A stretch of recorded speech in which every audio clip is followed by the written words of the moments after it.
قد دنت عشر مباركة على أهل التقى والبر والإحسان هي أفضل الأيام في الدنيا فكن فيها مجدا واستبق. الحمد لله وكفى وسلام على عباده الذين اصطفى أما بعد فأعوذ بالله السميع العليم من الشيطان الرجيم بسم الله الرحمن الرحيم إن عدة الشهور عند الله 12 شهرا في كتاب الله يوم خلق السماوات والأرض منها 4 حرم ذلك الدين القيم صدق الله العظيم. সম্মানিত হাজরিন, এই মাসটি অত্যন্ত একটি গুরুত্বপূর্ণ মাসের প্রথম দশকের কথা বলা হবে। রমজান মাসকে বলা হয় ইবাদতের বসন্ত। এই মাস আমরা কম বেশি সবাই জানি, কিন্তু এসব বাইরে যা আরও একটি ইবাদতের বসন্তকাল আছে সেটা আমরা খুবই কম জানি। রমজানের পরে হজের মাসটি ওইটা অত্যন্ত গুরুত্বপূর্ণ মাস।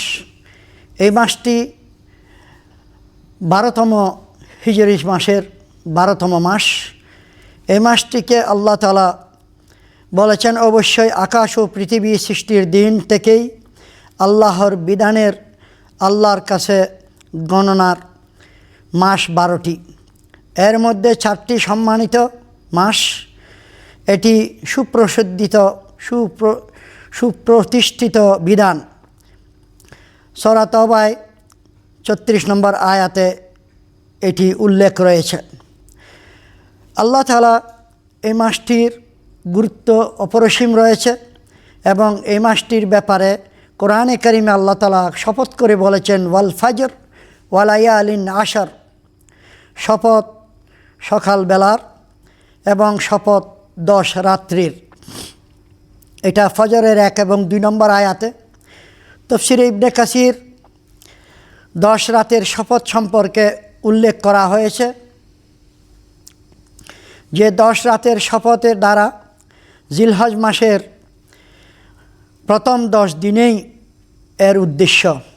আল্লাহ তাআলা বলেন লিয়াশহাদু মানাফিআ লাহুম ওয়া ইয়াযকুরু ইসমাল্লাহি ফি আইয়ামিন মা'লুমাত আলা মা রাযাকাহুম মিন বাহিমাতিল আনআম ফাকুলু মিনহা ওয়া আত'iমু আল বাঈসা আল ফাকির, যাতে তারা তাদের কল্যাণের স্থান পর্যন্ত পৌঁছে এবং নির্দিষ্ট বিষয়ের প্রতি যেন খেয়াল রাখে।